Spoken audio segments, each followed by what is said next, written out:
In today's video, we'll be talking about PB ratio. What PB ratio is, how and where to use it in the stock markets, and when not to use it. Hey guys, welcome back to the channel. If you are new here, I am Pravek. I am a final year student at BITS Pilani, Hyderabad Campus and an intern at Morgan Stanley. In this channel, I talk about stock markets and personal finance in general.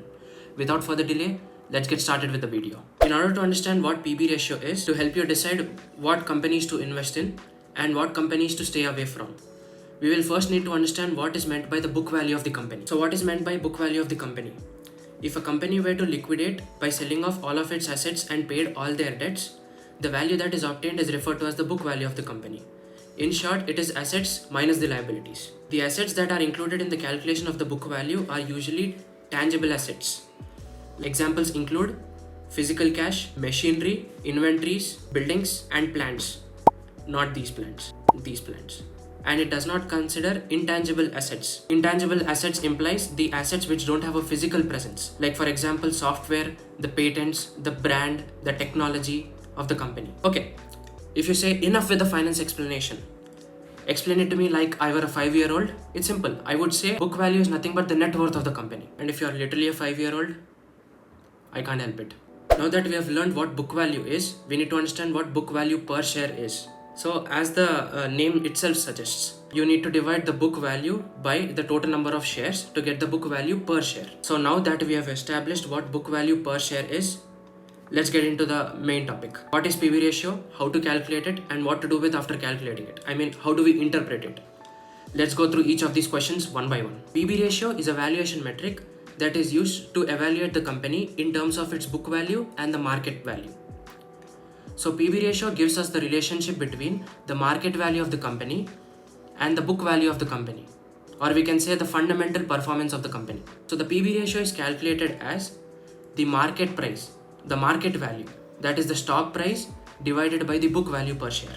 So the fraction or the number that we get as PB ratio can be greater than 1, it can be equal to 1, or it can even be less than 1. Now we'll discuss what each of these numbers mean. So if PB ratio is greater than 1, which in most of the cases is, it means that the market price of the company is greater than the book value of the company, which means that the market is willing to pay that extra amount, which is also referred to as the premium, to own a stock of that company. Why are they willing to pay that premium? It is because they think that it is lucrative. It is a good choice because they sense a future growth in the company. They think that the company is going to grow in the future. So it is worth it to invest in that company. Or it may also mean that the intangible assets that we didn't account for in the calculation of the book value of the company is actually very high and it is worth investing in the company. But if the PB ratio is too high, it may also mean that the stock is overvalued and that it is an expensive buy to own a stock of that company. Or it may also mean that the book value of the company is very low to invest in that company. But how much is too high? Well, we cannot say that for certain. We cannot say which number is actually very high because it depends upon the industry that we are talking about. So if you want to see whether a certain PB ratio is higher or lower, you need to compare it with its industry standard, with its industry PB ratio, and that will tell you whether that PB ratio of a certain company is lesser or higher. Moving on, PB ratio can be less than 1 as well. It does not happen usually, it happens rarely, but yes, it does happen for few companies. And what does it mean for PB ratio to be less than 1? It means that the market value of the company is less than that of the book value of the company. So it may imply that the stock is trading at less value than what it's supposed to be, and hence it can be a good value. But it's not the case always. It may also mean that the book value of the company is overstated and hopefully it will be corrected in the future.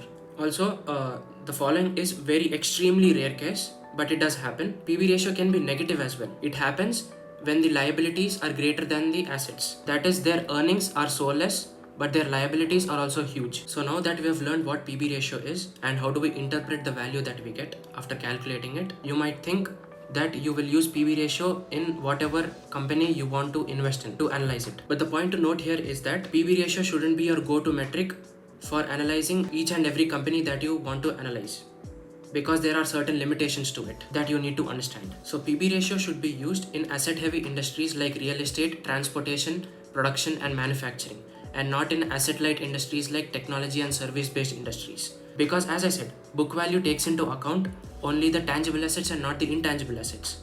And where do you think you will find tangible assets in? Obviously, it's going to be asset heavy industries, right? Even if you use PB ratio in asset-light industries like service-based and technology industries, you're not going to get much insights anyway. So you're better off using other ratios like return on equity and PE ratio. More on those ratios in another video. So it's better if you stay away from PB ratio in case of asset-light industries. Also, another point to note here is that in case of asset-heavy industries, the PB ratio is going to be low because of the book value being very high, because of the presence of huge tangible assets. And if you have guessed, the PB ratios of the technology and service-based industries is going to be very high because the book value of those companies is going to be very low because of the absence of tangible assets.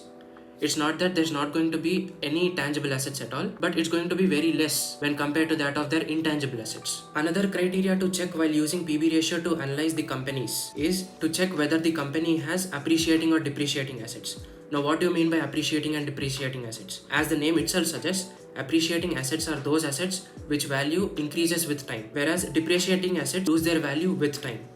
Example, transportation vehicles, machinery. This is important to know because as shareholders, we need to understand whether the company will be able to sell its assets to pay off their shareholders in case if anything goes wrong in the future. So that is it for this video. I hope you've liked it. If you did, please hit the like button below and consider subscribing to this channel. And also, if you have any queries regarding this topic, please let me know in the comments down below. So that is it. Thanks for watching till the end, and I'll see you in the next video. Until then, bye.